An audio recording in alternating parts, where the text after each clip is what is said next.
The phone buzzed at 6:17 a.m. like a trapped hornet. Sarah's text glowed on the screen. Change of plans. You're off the mountain trip. Chloe needs her actual father this time. By 7 o'clock, the life I'd built was already ash. I just didn't know it yet. I stood in the kitchen, the silence so loud it rang in my ears. The coffee maker behind me gasped its last breath, scorching the dregs I'd forgotten to pour. A local AM station whispered commodity prices from Fresno. Outside, the sycamore in the yard thrashed in the wind, leaves scuttling across the patio like they'd heard the news and were making their escape. I read the message again. Same 12 words. Same period at the end, a bullet point of finality. Sarah had sent it with the detached ease of rescheduling a grocery delivery. I didn't write back. I flipped the phone over and watched it shudder against the granite. Another message trying to tunnel through. I left it.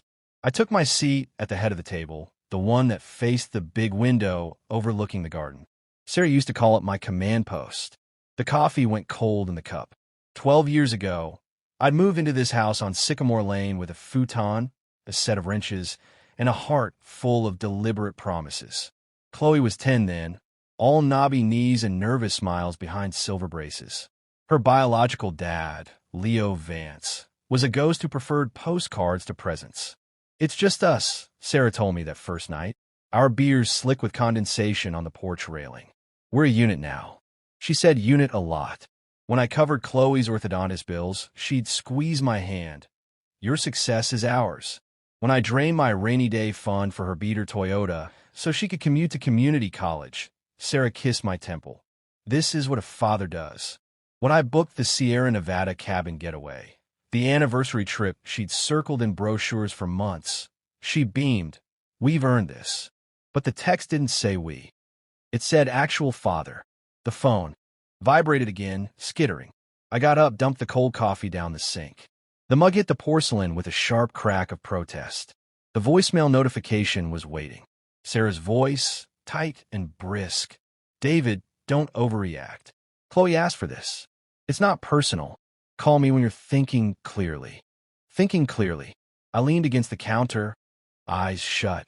I saw Chloe at 11 at this same table, tears blotting her science project because Leo had forgotten her recital.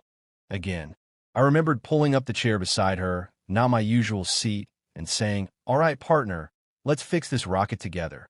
The way her smile had been wobbly, grateful, like I'd thrown her a rope. I drove to my sales appointment in Stockton on autopilot. My phone hummed in my pocket all through the meeting.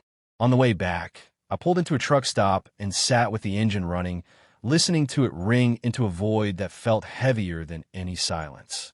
That night, the house was a museum of someone else's life. Sarah had already left for the airport. My phone buzzed one last time. A new text from Chloe. Please just give us space. I stared until the screen timed out. I didn't smash it. I turned it face down and pushed it away like something radioactive. That was the moment it stopped being about a cabin in the mountains. That was the moment I saw the line in the sand, one they'd been drawing for years while I funded the artist's rendition. The next morning, I went to the San Joaquin Valley Credit Union. Susan at the counter knew me. "Everything all right, David? Just an audit," I said, my voice eerily steady. The statements told a colder story. Mortgage, utilities, the cabin payment, all my accounts. And then the quiet, regular transfers Sarah had made into a joint account with Chloe. Not theft, but a separate ledger. A life raft I wasn't meant to board. I called the rental company. "Reason for cancellation?" the agent asked. "The passenger list changed," I said. "I hired a lawyer." He was direct. "House is in your name. You can sell it. Her living there is a courtesy, not a claim." I listed it with a realtor named Marta. A young military couple, Javier and Nina, made an offer. They were expecting. They needed to move fast. I accepted. Signing day was a quiet hum of fluorescence. My hand was steady. As I stood to leave, a text came in from Chloe. "David, don't do anything permanent." I typed back. It already was. I packed my truck before dawn. They returned on a Thursday. Marta texted, "They're here." The scene unfolded secondhand, but I could see it. Sarah trying her key, confused, then furious. Javier answering, chain lock on, polite and perplexed. Sarah's voice rising in the quiet cul-de-sac. The police. The question, ma'am, whose name is on the deed? The dreadful, dawning pause. Her call came, breathless with rage. David, what is this? I sold the house. You can't. That's our home. It was my house, I said, the clarity stark and clean. You were just a tenant. The legal hearing was a small, carpeted room that smelled of lemon polish. Sarah arrived with Chloe and Leo in tow. Leo wore a smirk that died when I walked in with my single, thick folder. Sarah spoke first, full of performative fury. He abandoned his family. When the mediator turned to me, I laid the folder open. Deeds, mortgage ledgers, canceled checks for braces, car repairs, the cabin deposit, the transfer records. I didn't abandon anyone, I said. I stopped subsidizing my own exclusion. Leo leaned in. I'm her real dad. She has a right to that house.